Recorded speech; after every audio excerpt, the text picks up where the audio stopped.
Hello students, welcome back to our YouTube channel. আজ আমরা CSC fourth semester discrete mathematics suggestion নিয়ে আলোচনা করব, যেটা যারা ম্যাকআউটের আন্ডারে আছো। তো চলো স্টার্ট করা যাক।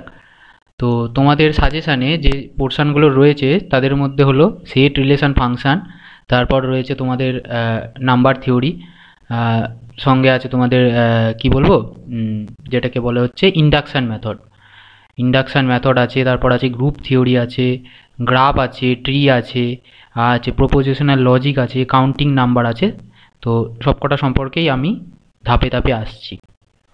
তো প্রথমে তোমাদের যেটা আছে সেটা হলো set relation function. Set relation function তোমরা অলরেডি ক্লাস 11 থেকে করছো।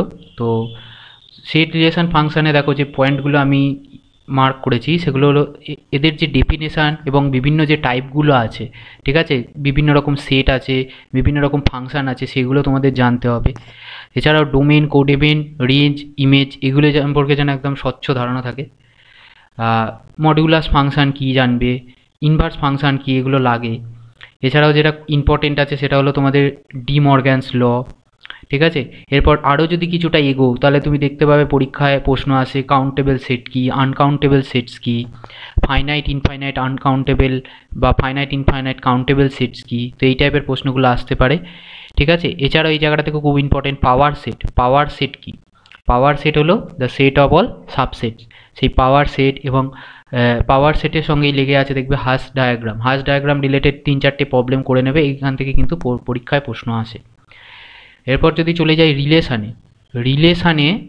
রিলেশানে তোমরা দেখতে পাবে যে তোমাদের আছে সেই ক্লাস 11-এ করা ইকুইভ্যালেন্স রিলেশনের আন্ডারে তোমাদের দেখাতে হচ্ছে রিফ্লেক্সিভ, সিমেট্রিক, ট্রানজিটিভ, এইগুলো আছে। ম্যাপিং তোমাদের 1-1 মানে হচ্ছে ইনজেক্টিভ, আর অন-টু মানে সাবজেক্টিভ ম্যাপিং দেখাতে হয়, যেগুলো ক্লাস 11-এই ছিল। তারপর কম্পোজিশন অফ ম্যাপিংটাও ছিল, এটা আমার লেখা হয়নি এখানে। কম্পোজিশন অফ ম্যাপিংও ছিল, যেগুলো গপ ফক মাঝে কম্পোজিশন চিহ্ন বা স্টার দিয়ে হয়, সেগুলো খুব লাগবে। এবং গ্রুপ থিওরির মধ্যেও তোমরা দেখেছো কম্পোজিশন রয়েছে। তো এখান থেকে তোমরা মানে এখান থেকে শর্ট টাইপ প্রশ্ন আসবে এবং কয়েকটা বড় প্রশ্ন আসলেও আসতে পারে, বেশি আসবে না। তো এখান থেকে তোমরা প্রিভিয়াস ইয়ারটা সলভ করতে পারো আর অর্গানাইজারটাকে ফলো করবে। নেক্সট হচ্ছে খুব ইম্পর্টেন্ট ম্যাথামেটিক্স ইন্ডাকশান আর নাম্বার থিওরি। এখান থেকে কিন্তু আগের বার মানে প্রবলেম তো এসেছিলো, বাট এবারে কিন্তু এখান থেকে ভালো রকম নাম্বার আসা মানে সম্ভাবনা রয়েছে। তো তোমার এখানে দেখবে খুললেই এখানে properties of divisibility, prime number কি, ইউক্লিড থিওরেমের আন্ডারে যেটা রয়েছে সেটা পড়বে, এগুলো খুব ইম্পর্টেন্ট। ডিভিশন অ্যালগোরিদম কি, ডিভিশন অ্যালগোরিদম যদিও বা আগের বার এসে গেছিলো, কিন্তু তাও এবারে আসার মানে ওই রিলেটেড মানে ডিভিশন অ্যালগোরিদম রিলেটেড প্রবলেম আসার সম্ভাবনা আছে। আগের বার ডিভিশন অ্যালগোরিদমটাই দিয়েছিল কী জিনিস। এছাড়াও ওয়েল অর্ডারিং প্রিন্সিপালটা লাগবে, সেখান থেকে আর্কিমিডিয়ান প্রপার্টি একবার এসছে, সেটা দেখে রাখবে।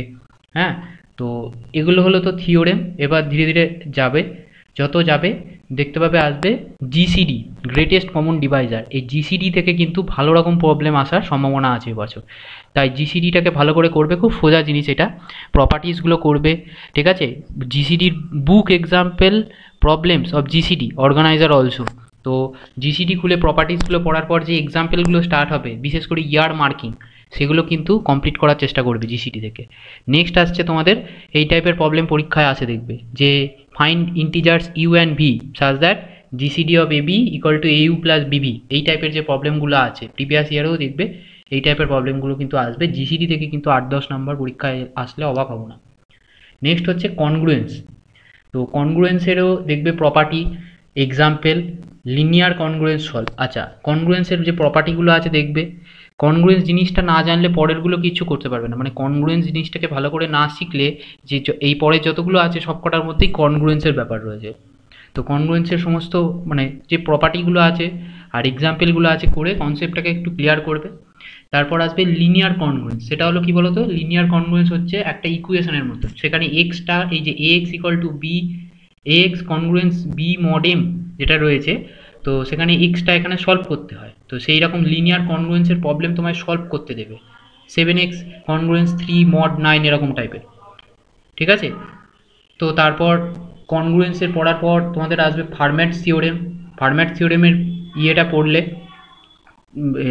ভালো করে দেখলে ফার্ম্যাট থিওরেমটা কি বলছে, প্রুফ না চললেও হলেও চলবে।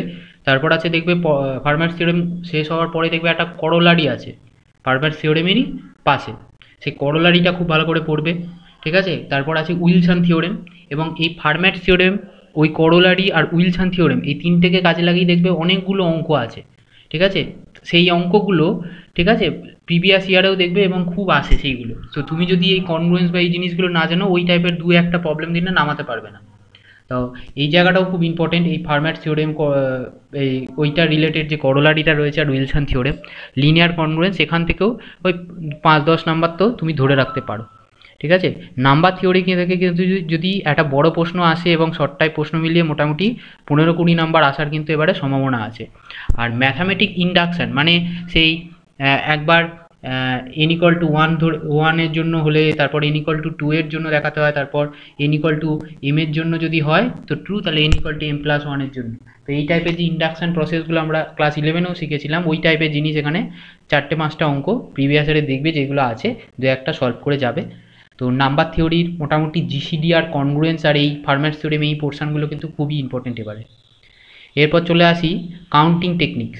কাউন্টিং টেকনিক্সে এখানে তুমি বলবো যে প্রিভিয়াস ইয়ার কোশ্চেনগুলো সলভ করবে, অর্গানাইজার যা আছে পরীক্ষার আগে যতটুকুন পাবে, যেগুলো প্রিভিয়াস ইয়ারে খুব বেশি ইম্পর্টেন্ট।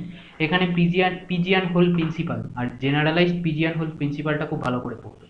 এই দুটোর থেকে এই দুটোর প্রুফ আসতে পারে এবং এই দুটোর থেকে প্রবলেমগুলো আসতে পারে। এছাড়াও ইনক্লুশন এক্সক্লুশন রিলেটেড প্রবলেমগুলো আসতে পারে, আর পাস্কাল আইডেন্টিটি এটাও কিন্তু খুব ইম্পর্টেন্ট।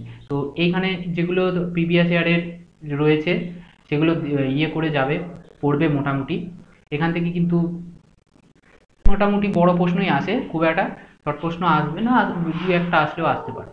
নেক্সট পরেরটা কিন্তু খুবই ইম্পর্টেন্ট এবারের জন্য, সেটা হচ্ছে প্রপোজিশনাল লজিক। প্রপোজিশনাল লজিক তোমরা প্রিভিয়াস ইয়ার ফলো করে দেখবে যে প্রত্যেক বছরই প্রায় অনেক নাম্বারের প্রশ্ন আসে এবং সেখানে শর্ট অ্যান্সার টাইপ প্রশ্ন অনেকটাই বেশি আসে। তো এই জায়গাটাকে কিন্তু শর্ট অ্যান্সার টাইপ স্পেশাল এটা।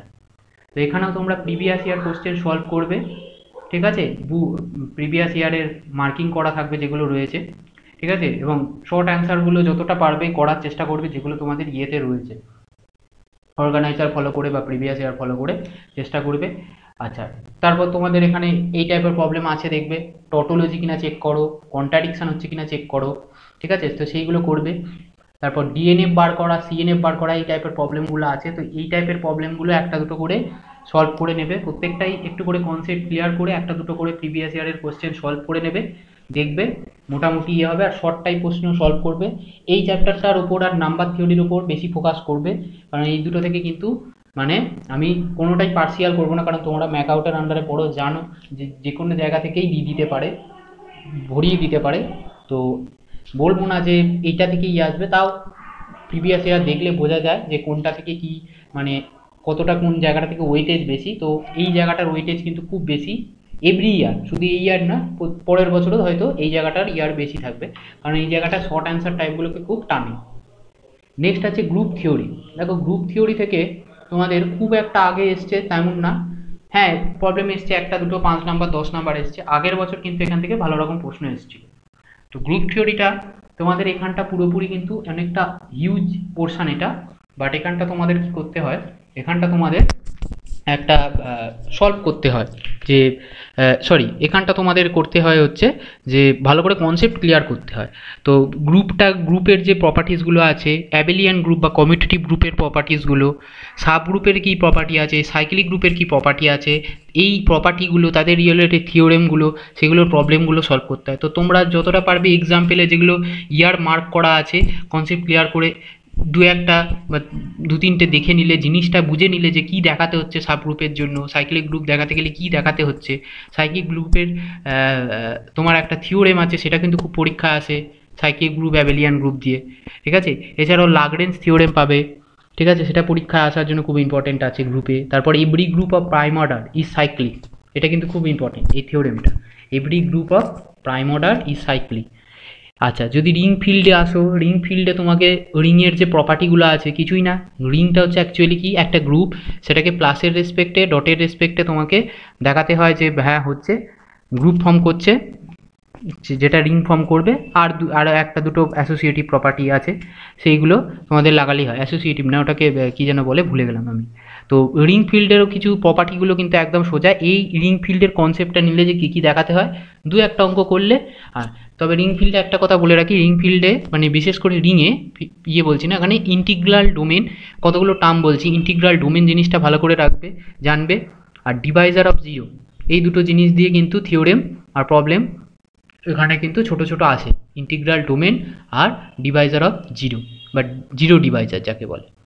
তো এটারও সেই একই জিনিস বলবো, প্রিভিয়াস ইয়ারে অত পাবে না, তাই বুক এক্সাম্পলটা এখানে খুব ইম্পর্টেন্ট হয়ে যায় গ্রুপ থিওরির ক্ষেত্রে। নেক্সট চলে আসবো গ্রাফ থিওরি অ্যান্ড ট্রি। তো গ্রাফ আর ট্রি এখানে তোমাদের কিন্তু আর কোনো রকম এই সাজেশান বা ইয়েগুলো খুব মানে হয়ে যায়, ছোট হয়ে যায়, মানে এখানে বলা যায় না, কারণ এখানে তোমাকে একদম সমস্ত কনসেপ্ট, এজ কি, ভার্টিসেস কি, তোমার বা সব কিছুই জানতে হয়। হ্যাঁ, সার্কিট কি, এগুলো সমস্ত কিছু তোমাদের জানতে হবে, লুপ কি, এগুলো সব জানতে হবে এবং ছবি সহ জানতে হবে। তাই এখানে কিন্তু সেভাবে সাজেশান দেওয়া যায় না, এবং খুবই ইম্পর্টেন্ট গ্রাফ টি থেকে যে মানে বানিয়েও কোশ্চেন দিয়ে দেওয়া যায়। তাও বলবো গ্রাফ টি করার পর গ্রাফটির এই যে থিওরেমস লিখেছি, এই থিওরেমসগুলো কিন্তু খুব ইম্পর্টেন্ট। থিওরেমসগুলো কোথায় আছে, তো দেখবে যেই প্রথম যে ইয়েগুলো আছে, এই যে simple graph, bipartite graph, connected graph, Euler's graph, এইখানে দেখবে যে ইয়ার রিলেটেড যে প্রবলেমগুলো আছে, অর্গানাইজারেও আছে, নিশ্চয়ই এতদিন পড়েছো এগুলো, তো সেইগুলো কিন্তু সলভ করার চেষ্টা করবে। মানে ওই থিওরেমগুলো এবং ওই এক্সাম্পলের মতন প্রথম আছে, দেখবে 5-6টা থিওরেম আছে, সব পড়তে হবে না, যেগুলো প্রিভিয়াস ইয়ারে এসছে, হ্যাঁ, এই রিলেটেড, সেগুলো কিন্তু কনসেপ্ট ক্লিয়ার করে ভালো করে প্র্যাকটিস করে নেবে। ঠিক আছে, 6-7টা থিওরেম আছে এখানে দেখবে, তো সেগুলো খুব ইম্পর্টেন্ট। তারপর এখানে আর সেরকম কিছু বলার নেই, প্রিভিয়াস ইয়ার সলভ করতে হবে। ট্রি এর ক্ষেত্রেও তাই, ট্রি এর ক্ষেত্রেও লিখেছি, এখানে আলাদা করে কিছু বলার নেই, প্রিভিয়াস ইয়ার সলভ করবে অর্গানাইজার থেকে, যতটা সম্ভব হয় কমপ্লিট করার চেষ্টা করবে। আচ্ছা, লাস্ট একটা বলে রাখি, সেটা হচ্ছে কালারিং। গ্রাফ কালারিংটা কিন্তু খুব ইম্পর্টেন্ট। এখানে ক্রোমাটিন নাম্বার কি, ক্রোমাটিন নাম্বার রিলেটেড যে প্রবলেমগুলো আছে, ঠিক আছে, সেইগুলো কিন্তু খুব ইম্পর্টেন্ট। তো এটাই হচ্ছে তোমাদের টোটাল সাজেশান, যেটা বলবো তোমাদের আসন্ন পরীক্ষার। তো ভালো করে তোমরা পরীক্ষাটা দাও, চেষ্টা করো যে অন্তত এই যে এতগুলো পোর্শন রয়েছে সবকটাও যদি কমপ্লিট নাও হয়, তো অন্তত 3টে থেকে 4টে পোর্শন যেন কমপ্লিট করে যাও, আর তার মধ্যে যেন এই প্রপোজিশনাল লজিক আর নাম্বার থিওরিটা থাকে। কাউন্টিং টেকনিকটাও আমি বলে রাখছি, মানে কাউন্টিং টেকনিক্স, নাম্বার থিওরি, আর হচ্ছে প্রপোজিশনাল লজিক। ঠিক আছে, আর আর অবশ্যই মানে একদম লাস্টে যেটা বললাম, অর্থাৎ graph theory, graph and tree, এইখান থেকে কিন্তু প্রবলেম আসবেই। ঠিক আছে, ভালো রকম প্রবলেম আসবে গ্রাফ অ্যান্ড ট্রি। ঠিক আছে, বাট গ্রাফটি তো খুব ইম্পর্টেন্ট, এটা তো সবাই জানো। এর পাশাপাশিও যেগুলো বললাম সেগুলো হচ্ছে প্রপোজিশনাল লজিক, নাম্বার থিওরি থেকে কিন্তু এবারে প্রশ্ন আসার সম্ভাবনা আছে, জিসিটি রিলেটেড প্রবলেম থেকে। তো অল দ্য বেস্ট তোমাদের পরীক্ষার জন্য। তো এই রইল তোমাদের সাজেশান, আজকের ভিডিও এতটুকুই। তো তোমাদের যদি ভালো লাগে তাহলে ভিডিওটা লাইক করে দিও একটা, আর শেয়ার করো তোমাদের যত বন্ধুদের মধ্যে আছে, আর সাবস্ক্রাইব করে দিও।